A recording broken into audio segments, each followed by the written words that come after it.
ALS, or amyotrophic lateral sclerosis, is an extremely debilitating and usually fatal disease. And it's a horrible disease. You have your motor neurons, the neurons that are essentially activating your muscles, telling your muscles when to twitch or when to contract. And that these neurons, these cells that traverse, that go from your brain all the way to your muscles, so there's these unusually long cells, they go through your spinal cord, they degenerate. And as they degenerate, there's no way for your brain to send the signals to your muscles to do the things that your muscles need to do. And so your muscles atrophy.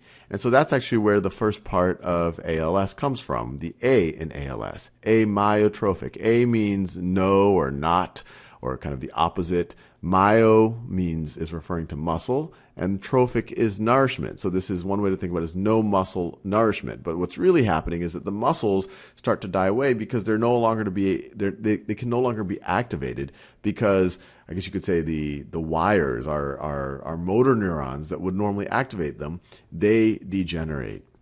And what's especially horrible about this, it causes paralysis, people lose control over basic things, including their speech, is the whole time that this is happening and this is degenerating, the individual in question has full mental awareness. So they're fully aware of what's going on in their body. So you could imagine it's a fairly horrible thing for people to go through.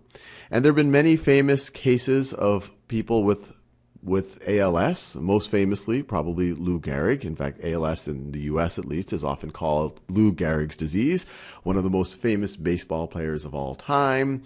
He, for the New York Yankees, he died of ALS really when he was about my age, in his late 30s. Stephen Hawking, he's one of the small percentage of ALS sufferers who have been able to live several decades past his diagnosis. It affects 1 to 2 out of 100,000 individuals each year. So if you were to imagine kind of a large stadium of people, in a given year, you would expect, if you say there's roughly 100,000 people here, you would expect 1 to 2 of them to get afflicted with ALS. And the reason why it's important to have research behind this, it's a very not so well understood disease. People know what happens. They know that the motor neurons degenerate, but they don't know why it's happening.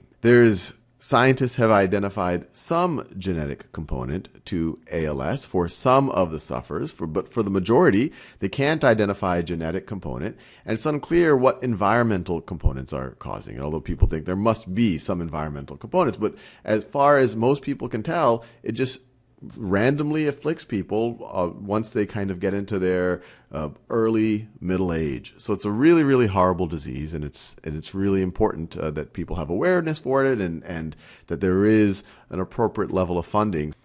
And in case you're wondering, yes, I did take the Ice Bucket Challenge as well. I have been challenged by Sean O'Sullivan to do the Ice Bucket Challenge, so I'm about to do it. Y'all ready? Yeah.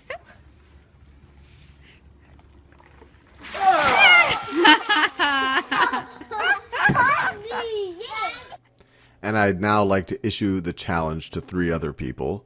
The other Salman Khan, famous Bollywood actor, Esther Cho, who works with me at Khan Academy, and my kids, who seemed too happy to see myself get doused with cold water.